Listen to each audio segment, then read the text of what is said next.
Hi friends, 2 நாளைக்கு முன்னாடி OnePlus Nord C4 phone ஒன்று வாங்கினேன். ஸோ இது ஒரு அன்பாக்சிங் வீடியோ தான். 2 நாளாக இந்த ஃபோன் தான் நான் யூஸ் பண்ணுறேன். லைட் வெயிட்டாக இருக்குது, கேமரா நல்லா இருக்குது, அண்ட் சொல்லணுன்னா சார்ஜ் பார்த்திங்கன்னா 100 வாட்ஸ் கொடுக்குறாங்க. 45 to 100 எனக்கு வந்து கால் ஹவரில் 15 மினிட்ஸில் வந்து ஃபுல் ஆகிடுச்சிங்க. நான் இதுக்கு முன்னாடி வந்து M31s சாம்சங் யூஸ் பண்ணிகிட்டு இருந்தேன்.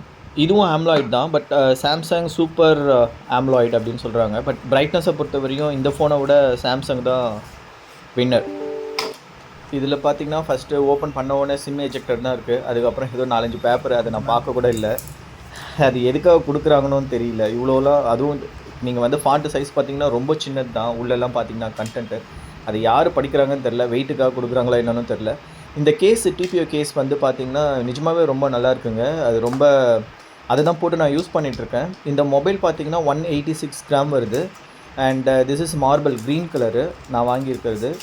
இது வந்து ரொம்ப லைட் வெயிட்டாக இருக்குங்க. இது 5500 mAh பேட்ரி. பட் ஆனால் பார்த்திங்கன்னா நீங்கள் வந்து வெயிட்டை வந்து ஃபீல் பண்ணவே மாட்டீங்க. ரொம்ப லைட் வெயிட்டாக இருக்கும். பட் டிசைனை பொறுத்தவரையும் ஆவரேஜ் தான் நான் சொல்லுவேன். என்னமோ பாக்ஸ் மாதிரி இருக்குது, சோப்பு பாக்ஸ் மாதிரி. But performance wise it's good. 2 நாள் யூஸ் பண்ணிகிட்ருக்கேன், நல்லாயிருக்கு. இந்த கேபிளும் பார்த்திங்கன்னா ரொம்பவே நல்லாயிருக்கு. இந்த 100 வாட்ஸ் சார்ஜர் ரொம்ப குயிக்காக வந்து சார்ஜ் ஆகிடுது. அதே மாதிரி பேட்ரி பேக்கப்பும் ரொம்பவே நல்லாயிருக்குங்க. ஸோ எனக்கு வந்து 1.5 நாள் 2 நாள் வருது. நான் கேம் விளையாடி பார்த்தேன். கேம் எப்பயுமே விளையாட மாட்டேன், பட் விளையாடி பார்த்தேன் இந்த ஃபோனில் பர்ஃபார்மன்ஸ் எப்படி இருக்குன்னு பார்க்கலான்ட்டு. இது வந்து ஸ்னாப்ட்ராகன் Gen 3 ப்ராசஸர் கொடுத்துருக்காங்க. பட் ரொம்பவே நல்லாயிருக்கு. இந்த ஃபோன் வந்து 25,000 ரூபாய்க்கு லான்ச் பண்ணியிருக்காங்க. 8GB RAM, 128GB ROM. And இன்னொரு வேரியன்ட் பார்த்திங்கன்னா 8GB RAM, 256 ROM வந்து லான்ச் பண்ணியிருக்காங்க.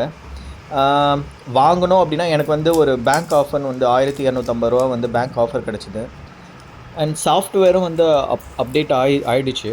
எந்த ப்ராப்ளமும் இல்லை. டிஸ்பிளேலலாம் முன்னாடி சொல்கிற மாதிரி அந்த ப்ராப்ளம் வரவும் வராது. எனக்கு தெரிஞ்சு இப்போது வேறு ஒரு கம்பெனி டேக் ஓவர் பண்ணியிருக்கான்னு நினைக்கிறேன், இந்த ஓப்போன்னு நினைக்கிறேன். ஸோ அதனால் அந்த மாதிரி ப்ராப்ளம்லாம் எதுவும் கிடையாது. யூஸ் பண்ணுறதுக்கு நல்லா இருக்குங்க. ஸோ கேமராக நீங்கள் இருந்தீங்கன்னா கூட இதை வந்து யூஸ் பண்ணலாம். அண்ட் நீங்கள் வந்து ஃபீல் பண்ண மாட்டீங்க. நல்லாயிருக்கு. ஹீட்டிங் ப்ராப்ளம் அவ்வளோவா இல்லை. ரொம்ப லைட்டான ஹீட் தான் வந்து நம்ம ஹெவி கேம் விளாட்னா கூட, கால் ஆஃப் டியூட்டி நான் விளையாடி பார்த்தேன். ஹெவி கேம் விளாட்னா கூட ரொம்பவே வந்து ஹீட்டு கம்மியாக தான் ஆகுது. இந்த ஃபோனு இன்னும் ஒரு 2 வாரம் நான் யூஸ் பண்ணிவிட்டு கம்ப்ளீட் ரிவ்யூ போடுறேன்.